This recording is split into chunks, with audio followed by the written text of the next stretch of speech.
la criminalité, c'est un cycle.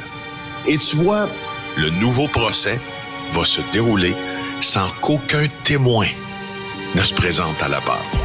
L'histoire des criminels racontée par l'unique journaliste d'enquête, Félix Séguin.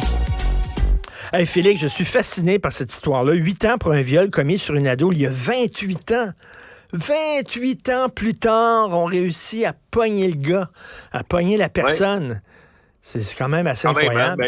C'est parce que dans tout ça, il y a des techniques d'enquête qui sont fascinantes, même si le crime, évidemment, lui, reste dégueulasse. On peut quand même là, féliciter les policiers qui ont réussi à 28 ans plus tard. Et il est directeur des poursuites criminelles et pénales en arrivée avec une accusation. Je m'excuse, Richard, je suis en train de m'étouffer. Qui maintenant ça va, qui a réussi à déposer une accusation là. Moi, c'est ça qui me satisfait de voir que la justice est capable de faire son job même. Ben oui, écoute, alors donc, méga opération en cours pour contrer les crimes financiers. Est-ce que tu veux parler de ce gars-là, justement, qui a été déclaré coupable d'avoir blanchi 18 millions pour des cartels? Non, c'est pas ça, c'est autre chose. Okay. Je veux te parler d'autre chose qui est en cours présentement et on en parle là actuellement parce qu'on en entendra aussi beaucoup parler aujourd'hui. Présentement, il y a une cinquantaine de policiers de la Sûreté du Québec, du SPVM, du service de police de Laval, de la Régie intermunicipale de police de Richelieu-Saint-Laurent, qui sont en train d'arrêter une douzaine de personnes, 13 pour être précis, à Laval, à Montréal, à Saint-Laurent, à Kirkland et à Chambly. Là, je vais te dire quelque chose, tu vas te dire, mais pourquoi tu me parles de ça? Parce que c'est des gens qui sont arrêtés pour l'arnaque grands-parents. Tu sais c'est quoi l'arnaque grands-parents? Vous savez c'est quoi? Vous recevez un appel, quelqu'un se fait passer pour votre petit-fils ou votre petite-fille, entre autres, et dit, j'ai besoin d'argent, je viens d'être arrêté par la police, il faut absolument que tu déposes 1 000 $ pour payer ma caution. L'aîné s'exécute et il est ainsi détroussé, fraudé. Bon, sauf que là, cette arnaque de type grands-parents, d'abord, elle commence sur le sol québécois et les présumés fraudeurs arrêtés aujourd'hui ont détroussé pour 15 millions de dollars des aînés de partout ici, au Québec et aussi aux États-Unis. Donc, l'opération d'aujourd'hui, elle est faite au Québec, mais qui a derrière? Le FBI, le bureau de l'attorney général, donc du Maryland, là, tout près de Washington, des procureurs aussi de l'Indiana, le fameux IRS américain, là, c'est le Internal Revenue Services, c'est l'équivalent de Revenu Canada si on veut, là, c'est là le IRS, là, c'est lui qui perçoit nos taxes là, aux États-Unis. Il y a des services de police d'Indianapolis, de Chicago. Il y a les postes américaines qui participent à ce projet-là aussi. C'est assez gros. 15 millions de dollars détroussés pour une arnaque grands-parents, ça veut dire que c'était des fraudeurs en série.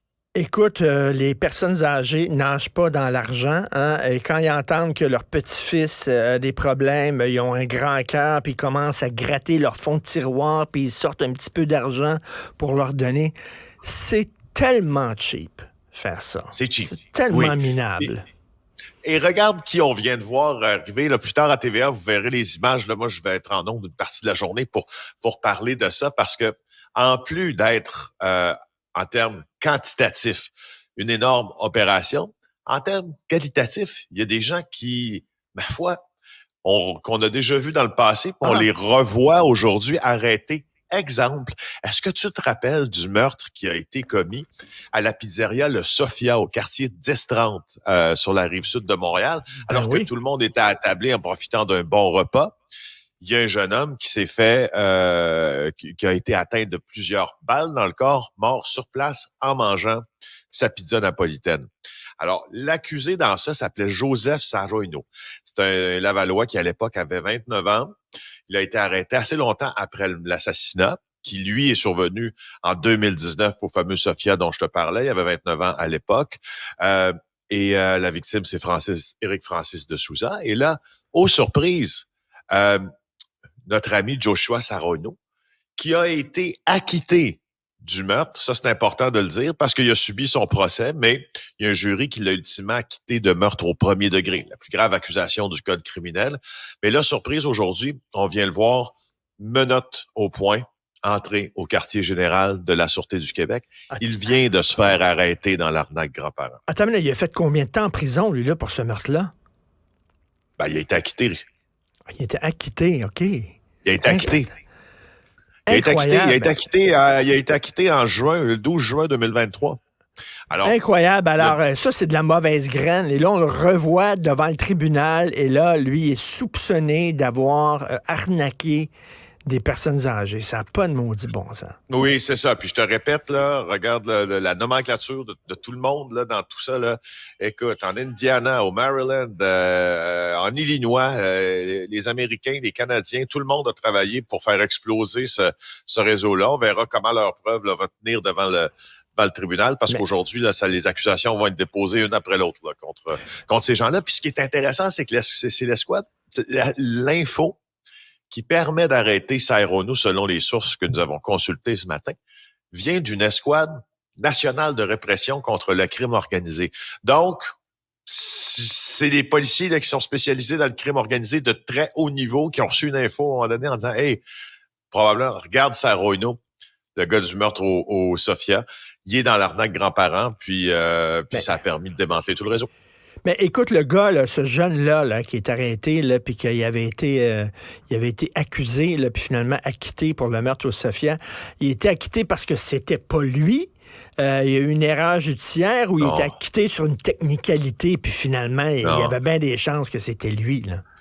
Ben, écoute, la décision d'un jury, c'est la décision d'un jury, mais selon la théorie de la poursuite à ce moment-là, Saint-Renaud avait assassiné de Souza, s'était débarrassé de l'arme, embarqué dans une voiture blanche qui a été retrouvée brûlée peu après. On a retrouvé l'arme près du Sophia, sauf que Saint-Renaud portait un masque à ce moment-là. Alors, le visage de l'assassin n'a jamais été vu par les caméras de surveillance du 10-30 à l'époque. Les enquêteurs, eux, avaient retrouvé des traces d'empreintes digitales et son ADN sur des pièces à conviction, mais jamais vu son visage. C'est pas suffisant, ça, d'avoir des...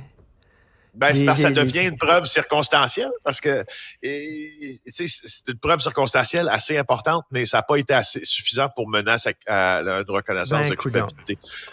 Puis c'est Maître Daniel Roy qui défendait Saint-Renaud, puis Maître Daniel Roy, c'est une avocate redoutable, on va se dire ça. Donc, le gars a fait ce qu'on appelle un O.J. Simpson, c'est-à-dire qu'il a réussi à s'en sortir sans problème. Écoute, rapidement, la mafia des pâturages, peux-tu me faire ça en 1 minute et quelques secondes? Hey, oui, oui, parce que c'est en même temps une suggestion. Ça se passe dans les Abruzzes. Les Abruzzes, le Brou, c'est, si tu veux, là, un peu entre Rome et Naples, mais vers la mer Adriatique, du côté est de l'Italie. Écoute, l'Europe subventionne énormément l'agriculture dans les Abruzzes. Oui. Et là, on vient de voir sur France Info, je vous conseille d'aller voir ça, un super documentaire qui affirme que la mafia a détourné près de 3 milliards d'euros de cette aide à l'agriculture. Ça va tout dans la poche de la Cosa Nostra, la mafia sicilienne. Fascinant pour voir comment la mafia est impliquée partout. Ils ont un front de bœuf. Ils sont vaches. Oui. Écoute, méchante gang de porcs, etc. Ouais, alors, écoute, la mafia, elle est partout. Hein. Dès qu'elle peut voir là, qu'il y a de l'argent à faire, ils ont réussi à détourner de l'argent. Puis tu sais, là, les agriculteurs de ces coins-là, les Abruzzes, là, ils roulent pas dans l'argent. Ils ont besoin de l'aide. C'est pas riche. Mais tu sais, j'imagine, là, ils ont un gun sur la tête en disant l'argent que tu reçois, c'est dans mes poches à moi que ça va aller. En tout cas, on va aller voir ça sur France Info. Merci, Félix Séguin. À demain. Okay. Salut. Bye. Avis à la gauche. Ben oui, on le sait.